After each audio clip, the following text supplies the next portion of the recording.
Hello दोस्तों, last के lecture में देखा था कि हेल्थ एंड एजुकेशन सेस क्या होता है, बट इस लेक्चर में क्या देखेंगे, एडवांस टैक्स क्या होता है and tax deducted at source जिसको टीडीएस बोलते हैं वो क्या होता है और कब भरना पड़ता है। Although the tax liability of SSC is determine only at the end of year, क्या बोल रहे हैं, हालांकि आपकी जो टैक्स लाइबिलिटी हो है एसएससी की वो डिटरमाइन की जाती है at the end of year, ठीक है, लेकिन tax is required to be paid in the advance in the four installment on the basis of a estimated income is that on or before the 15th June। मतलब क्या बोल रहे हैं कि जो एडवांस टैक्स होता है उसे आप एस्टिमेटेड इनकम के बेस पे भर दो, कभी ऑन और 15th जून के पहले, हाँ, या तो उस दिन से पहले। फिर क्या बोलता है 15 सितंबर से पहले 4 इंस्टॉलमेंट में आपको एडवांस टैक्स भरना है 15 सितंबर। दूसरा इंस्टॉलमेंट कभी रहेगा 15 सितंबर से पहले, या तो ऑन या तो और, या तो उसके पहले या तो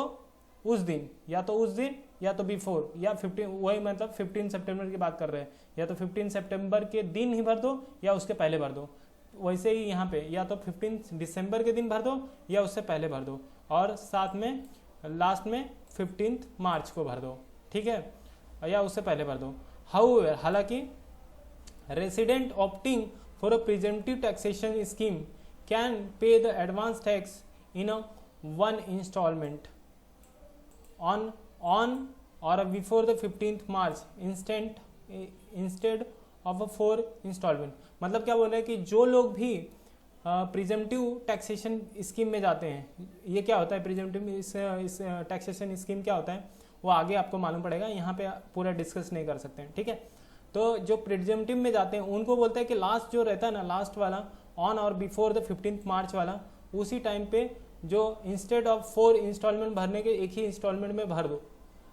अभी ये टैक्स किसको भरने को आएगा वो देखो। इन सर्टन केसेस क्या बोलता है, in certain cases tax is required to be deducted. मतलब कहीं कहीं पे ऐसा हो सकता है कि टैक्स आपको डिडक्ट करना पड़े at a source from the income by way of the payer at the rate specified in the Income Tax Act 1961 और एनुअल फाइनेंस एक्ट। क्या बोल रहे हैं कि कभी कभी आपको कुछ ऐसे सर्टन केसेस हो सकती है जहाँ पे टैक्स आपको रिक्वायर्ड हो सकता है कि आपको डिडक्ट करना पड़े, टैक्स डिडक्टेड एज सोर्स जिसको हम लोग टीडीएस बोलते हैं, फ्रॉम द इनकम। किसी को आप इनकम दे रहे हो, किसी को आप सैलरी दे रहे हो, चाहे आप ओनर हो सैलरी दे रहे हो, आप सैलरी उसके स्लैब रेट से, मतलब उसको स्लैब रेट से आप कई लोगों की सैलरी भर रहे हो और उसके स्लैब रेट से ज़्यादा भर रहे हो, तो उस टाइम पे आपको टीडीएस काटना जरूरी है, ठीक है। तो अभी देखते हैं कितना परसेंट कब काटने का जरूरत रहेगा। फिर उसके बाद इनकम टैक्स के एक्ट के तहत या एनुअल फाइनेंस एक्ट के तहत such deduction should be made either at the time of accrual or at the time of payment as prescribe by the act. क्या बोलता है, ये जो डिडक्शन होता है, जो टीडीएस का डिडक्शन करते हैं एक्रूअल बेस पे होता है, जब आप उसके अकाउंट में क्रेडिट करो तब हो सकता है, जैसे उसके नाम पे लेजर पे क्रेडिट कर रहे हो, बुक कर रहे हो, जैसे इंटरेस्ट होता है उस टाइम पे जब आप बुक करते हो तभी काटना रहता है, जो भी अर्लियर रहता है उसमें पेमेंट या accrual which ever is earlier रहता है। अभी यहाँ पे बोलता है प्रिस्क्राइब करेगा एक्ट, क्या बोल रहा है, अर्लियर बोल रहा है, लेटर बोल रहा है, जो भी प्रिस्क्राइब करेगा, ठीक है। अभी एग्जाम्पल देख लेते हैं। In case of the salary income, क्या बोलता है, in case of the salary income, अगर आपके समझ लीजिए कि सैलरी से इनकम आती है, the obligations of employer to deduct the tax at source arises only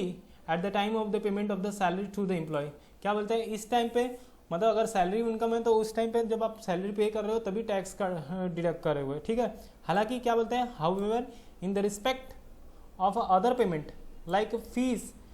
for the professional services, fees for the technical services, interest payable to the resident person responsible paying is liable to deduct as a tax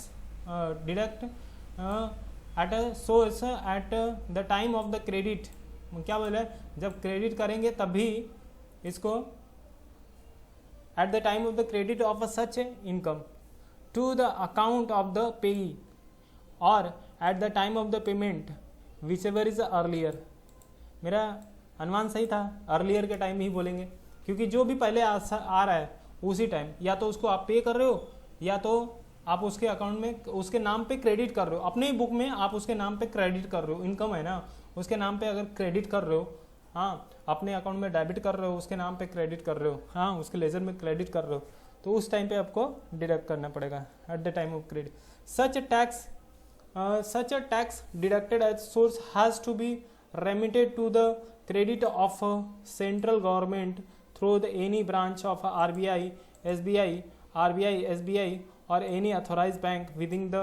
statutory due date। मतलब क्या बोला है, जो ये tax आपने collect किया है उसको सेंट्रल गवर्नमेंट को जमा करना पड़ेगा, आरबीआई के ब्रांच में कर दो, एसबीआई के ब्रांच में कर दो, या एनी अदर ऑथोराइज बैंक जो रहेगी उसके ब्रांच में जमा कर दो, जो भी गवर्नमेंट के द्वारा ड्यू डेट दिया हुआ है उसके अंदर, ठीक है। तो ड्यू डेट अलग अलग टाइम पे चेंज होते रहता है।